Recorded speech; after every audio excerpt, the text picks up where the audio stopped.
What's up, everybody? It's Man of Low Moral Fiber here. My name's Luke. I've decided to do a mini-series on some of the best-looking maps in Borderlands 2. So we're going to start out with my pick for number 15, which is the Beatdown.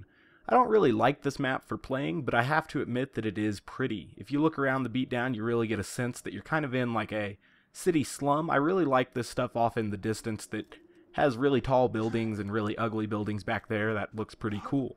I'm going to walk around the Beatdown real quick and show you a little bit of it. If you get on this highway here, it has a little texture that you can fall through if you get too far back here. It's kind of funny. Anyway, the styling of the map is pretty cool. It gives you the sense that there's kind of a gang war going on between the Burners and Mama's Boys, and that's pretty cool. We're under a highway right now. You can do some other stuff like walk around here and look at all the bikers and find the graffiti that is about. And overall, it is an aesthetically pleasing map. I'm going to go around and tour it just a little bit so that you guys can take a look at it. I don't have my chain lightning on here because I was using a unmodded grenade for grenade jumps, but I was still able to take those guys out with melee. It's kind of neat. I don't really like the combat of this map too much because there's just far too many damage over time guns, but like I said, it is a beautiful map. We can jump up here and we can look about and see all that is around us. There are billboards that are pretty cool. There are some signs here that say fully torqued. It's kind of some graffiti there that's kind of funny. And if you look about, you know, it's just a nice map, you know, graphic detail wise and everything. I do like going on the rooftops here in this particular map, and I'll show you that here in just a second. It's pretty cool that there's a construction truck about. If you've ever been to New York, you'll notice there's always construction going on, and that's a pretty nice touch, I thought. And there's definitely a lot of rooftop exploration you can do in this map because not all these walls are actually there, and it's pretty fun to kind of grenade jump around in these. I've definitely done some exploring in this particular map, and that's pretty cool. You can jump inside these buildings. You know, it's kind of weird, but at the same time you can really get some unique angles on this map and see how pretty that it actually is. You know, like I said, it's a beautiful map. We'll be moving on into my next pick here in just a second, but we'll take a little more look around this particular map. I like this under the highway area. I think it's probably my favorite part of the map. It looks pretty decrepit, and that's kind of neat. So my pick for the number 14 best looking map in Borderlands 2 is going to be Oasis. And now Oasis is the first map of the first campaign DLC for Borderlands 2, Captain Scarlet and her pirate's booty. Now I think this map is really, really gorgeous. We happened to record this particular part of the video in the middle of the day, and it looks pretty nice. And I actually play around until it starts to change into night, which is pretty cool actually. And so if we look around here, I like these neon signs here in the actual town part of Oasis. Obviously all those people have died out, but these neon signs here that say welcome to Oasis and that kitty shack or whatever it is are pretty neat. I'm going to hop in the sand skiff here, which I think is well designed. It looks pretty cool. And then we'll tour around Oasis a little bit more. Now Oasis is one of the truly giant maps in the game. There's quite a bit to it, and I'll just give you a quick tour real fast. We're here in the kind of dried up ocean part of it, and it's pretty cool because you see some anchors and stuff in it. Now this oil tanker that's way up there that says nice parking graffitied onto it is pretty funny in my opinion. I don't know how exactly that boat was there when all the ocean just dried up to where that's where it got kind of dry docked and high centered, but apparently that's what happened. There's a little stalker area back there. That area where I was just at was another pirate camp. There are quite a few pirate camps in this particular map, and I'll be showing you one up here in just a second. I think the one I'm going to be showing you is called a Moonshiner's Camp, and I just thought it was, you know, pretty good attention to detail because maybe these sand pirates are running illegal alcohol, and I thought that was kind of neat. Obviously the Zaffords have a distillery. I'm not exactly sure what the overall, you know, alcohol regulations are on Pandora. I'm sure they're few and far between, but in most places where alcohol might be scarce, some people kind of run a monopoly on it and stuff, and I thought it was neat that these pirates conducting kind of pirate activity over here, making moonshine and stuff. I thought that was pretty neat. I also liked how this bridge was suspended high above the sand there, and that was pretty cool. Now another thing I really like about this map and the DLC in general is the styling of the pirate enemies. I thought they were all pretty well done. There's the Moonshiner's shack back there. Like I said, I really liked the whole idea that there was some illegal moonshining going on. I thought that was pretty neat. And I think it added to the, aesthetic appeal of the game, knowing that, or this particular map at least, knowing that some of these buildings served a function and stuff. That was pretty cool. Now, like I said, I really enjoy fighting these pirates. I think they look pretty nice. Over here, you can see some other stuff. There's a broken down ship back there. We were able to see Magnus Lighthouse way off in the distance there. I do like some of the things that are way off in the distance. You kind of have to look to notice them and everything. But when I first got to this map, I was like, oh, I hope we get to that lighthouse eventually. And we do in this DLC, so that's pretty cool. So, I'll just show you a little bit of the pirate combat. I think the pirates are pretty neat. I thought all of the pirate aesthetics were cool. How some of them had their faces wrapped up like you would expect some desert pirates to have, I guess. Not that I've ever seen a desert pirate in real life, but it's still pretty cool. I like how some of them have like little bone clubs that they try to hit you with, and those little three-pointed hats are pretty cool. Overall, I just thought this was a good-looking map. It's kind of consistent throughout the entire DLC, but I really like how these chests, which are usually, kind of simple, got some pirate styling, and that's pretty cool. The red chest got pirate styling as well. And I just think Oasis has a lot of cool nooks and crannies to it that make it aesthetically appealing. We'll go over here and we can see how they've turned some of these smaller boats into little houses and stuff, and I think that's pretty neat. Definitely some good artistic design in this particular map, and some good ingenuity by these pirates. Some good planned ingenuity by the developers of those pirates. I thought it was a really nice design. We'll be moving on now into my number 13 pick for best looking map in the game. Oh, I also wanted to mention that as we get into night in Oasis, the sky looks pretty cool with all those stars. So this might be a weird pick, but my number 13 best looking map in the game is Candlerakk's Crag. Now this map, it might not be everyone's cup of tea. It's definitely kind of dreary. I did like the little rain effect that's going on in the player field of view, I guess you'd say. And there are definitely a lot of unique enemies in this map and unique enemies in the Hammerlock DLC. Here's a really pretty one. This one's called Rouge. It's kind of a repurposing of blue, but they made it, rouge colored or pink, and that's pretty neat. I did like also the waterfalls and kind of cliffs and plateaus and everything that surround the map. I'm going to show you one of the real cool things that is on the edge of the map. I'll get down to it in just a second. It's more of a prominent feature at the very start of the map, but you can still see it from almost any point on the map. And it's this really giant skag skeleton that's, hugging one of these cliffs, or, spires, or whatever that is. And I thought that was pretty neat. I'm not sure how he actually died up there, but it's still pretty cool. Another thing I liked about this map was all the villager huts. I thought that was pretty neat. They're spread across here. This map's kind of split into two different sections, or pathways. There's the villager pathway at the start of the map, and the scallion pathway.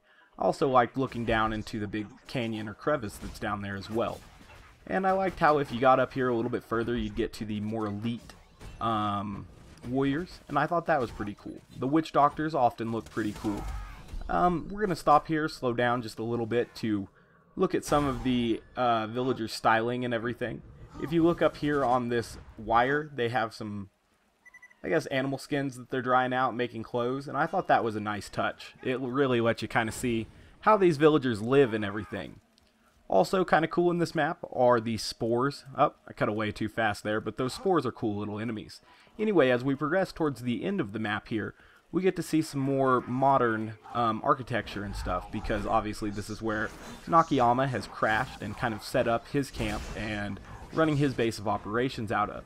However, the villagers are still kind of invading here, but he's kind of built up a little wall where his ship crashed and he kind of keeps them out, but he still made that little bridge for him to cross and everything when he needs to. I did like the waterfall in this area as well, or the multiple waterfalls. I thought that was pretty cool. We're going to get up to where the actual Hyperion ship is, and I thought this was all pretty neat. If we look down here, we can actually look into kind of the raid boss area there. That's obviously where you fight Vorak, and I thought that big villager thing was pretty neat. I also thought that these two Hyperion things were pretty neat there. I did think they missed an opportunity to have the have like a super badass witch doctor spawn here and kind of enchant those two guys and have them fight you, but they missed out on that opportunity. I did kind of like, though, that they were just there standing. I thought that was still pretty neat. And like I said, I think the villagers look cool and everything as well. So we're going to be moving on into my next map after I kill these guys here. If you guys want to go ahead and predict what you think my maps, 10 through 1 are going to be, because obviously this particular video is going to cut off after map 11. I think that'd be something cool you guys could leave in the comments. I'd kind of like to know what you guys think are the prettiest maps. The map I picked at number 12 is the Rotgut Distillery. Now this particular map is from the St. Patrick's Day DLC, or Headhunter pack rather, and it's pretty cool. I liked how these waves crashed upon these rocks. I like that lighthouse out in the distance, and the church, which we'll get to in a minute, is obviously really pretty. Another thing I kind of liked is when you're doing the Bridget and Colin fight, or the happy couple fight, the sky gets extra dark. This is another map that's kind of dreary and gloomy, weather-wise, but when you're in this particular fight, it gets extra dark and kind of lightning stormy, and I thought that was pretty cool. I liked that quite a bit. I'm going to do the fight right quick to show you, once you get out of the fight, it does get a little bit cleared up again, and I thought that was pretty cool. Also, the whole fact that it's a Romeo and Juliet type fight is kind of neat as well. That doesn't really relate to the aesthetics, but the effect you get after you kill them is pretty nice. I wasn't really patient enough here to see it up close, so I kind of get running over towards the church, and we're going to be over by the church here in just a second, but we'll still be able to see the effect that comes. I was spinning around here waiting for the effect to come, but it didn't come. We'll pick up that orange fish because that's something else that I think is pretty about this map here in just a second. And we'll head over towards the church now, and the church does look very, very pretty, especially from the inside, and we'll be checking that out here in just a second. Overall, though, I thought all the styling on this map was pretty cool. It's pretty diverse, we have these big open areas, and then some of these closed-in areas as well. So that's kind of what I was waiting for over there, was that lightning strike that made all those hearts come out. I thought it was a pretty neat little effect. Kind of silly, but a neat effect. Moxie's obviously looking good in this map, and that's pretty cool. Now here inside this church, I thought it was really nice how the light shined through the stained glass window, and the other stained glass windows look pretty cool as well. The pews in the church look pretty nice, all the candles, it's a nice little effect in here. And definitely the light shining through that stained glass was pretty cool. I also liked how the church got destroyed when Innuendo Bot flew into it. I thought that was kind of silly. Anywho, we'll continue on now, run through the open area of this particular map. And you can see here that there's a nice variety of, land features and everything. We're in this little stream right now, and there's some threshers in there. There's some broken down houses here. I'm going to go ahead and summon this thresher because I thought this thresher looked pretty cool. And I also thought it was cool when you mount the threshers, which I'll show you in just a second. I liked how there were a variety of little hodunk homes over here to our left. I don't go and look in those in this particular video, but, it kind of shows you how some rednecks might be living, or some people who are kind of down on their luck. Anyway, I thought Rue was pretty cool because he has this hat. I know that's kind of silly, but all the threshers actually look kind of neat when you summon them. They're just big giant guys, and they kind of add to the aesthetically pleasing portions of this map. I thought it was pretty neat. And when you kill a thresher, you can actually mount its little trophy over here on this, and I thought that looked pretty cool. And it definitely looks really cool when you get all the trophies mounted. Now, if we go over here, this is where we get to the namesake of the map, the actual Rotgut Distillery. And I thought this was actually really cool. We'll fade in here to the Rotgut Distillery and look around the inside just a little bit. But even this sign here is pretty aesthetically pleasing. I like how they put those spouts on it. Nice touch, Zaffords. So in here, I thought the actual distilling parts of the Rotgut Distillery were pretty cool. I did like when you actually made the potion and everything and that thing was spinning around. It looked pretty neat. And also the massive amount of whiskey these Zaffords have built up was pretty nice as well. I thought that was pretty cool. I don't think you can actually jump up in those barrels though. I definitely spent a little time trying. And so my final pick for a pretty looking map in this particular video, number 11, is Hatred's Shadow. Now this is a pretty large map that's going to be in the final campaign DLC for Borderlands 2, Tiny Tina's Assault on Dragon Keep. Wow, I made this title card a little too long. I apologize for that, guys. Anyways, I'm working on my video editing. Hatred's Shadow is a map where you start out after getting out of, I think it's like the forest or something, and you get up to Hatred's Shadow and you have to work all the way up to this castle. And I think that's pretty cool. You start out down here by these orcs kind of in the lowlands, and it's just kind of marshy and, well, not necessarily marshy, but like a bottom of a mountain would be. And as you begin to work your way up, you see the castle, getting larger on your horizon, and it's pretty cool. And you see how these orcs are fighting the castle folk, and that's pretty neat as well, I think. They get kind of catapulted in there, and that looks pretty nice. So, we'll work our way up here, and like I said, it's a pretty map. These stairs and everything else look pretty cool as you're working up them, and, you know, it really gives you a sense that you're ascending up a large castle, and I think that's pretty well designed. Now, I do get a pretty cool jump right here via an execute when I turn this corner here, so I want you guys to pay attention to this. I was pretty pleased when I did it. What I wasn't pleased to learn, though, is that if you do jump here, you still have to come back and kill the rest of these guys in order to get through, but obviously I'm just going to fade through that. Anyway, here's this cool jump, guys. It does look cool. So I kill this guy, and then I get a good execute all the way up into this window here. And the interior of the castle looks real nice. We'll fade a little bit ahead now to where we are going to be killing some of these guys in here. All of the castle folk, they look pretty cool. They're well designed, whether it be the archers, the mages / wizard people, and all the squires, and little swordsmen as well. They all look pretty nice. You can't really see them here while I'm in deception because they all turn blue, but trust me, they look pretty. Also, the banners and stuff that are around the castle look pretty nice. Very Game of Thrones-ish in some ways, and obviously I'm a fan of Game of Thrones. I think it's a pretty cool series and stuff. Both the books, which I read first, well, I read 3 of the books first before watching any of the series, and then I caught up on the book that I hadn't yet finished. So if we go in here, we can see that all these doors and stuff are well designed, and this particular room, right before you fight the handsome dragon, which is actually my pick for worst boss in the game, by the way. All of these banners and candles on the ceiling look really cool up here. I guess these are candle chandeliers. I do wish they let you back into Prince Jeffrey's room when you have completed the quest, because that looks pretty nice, or maybe King Jeffrey's room. Anyway, it looks cool in there, but they kind of lock that door after you complete the quest, which is a real shame. Anyway, those banners look really cool, and as always, guys, I thank you very much for watching. I'll have the other episodes in this series coming out before too long. If you subscribe to me, you'll know when those are coming out. Otherwise, I do hope to catch you next time. Bye, guys.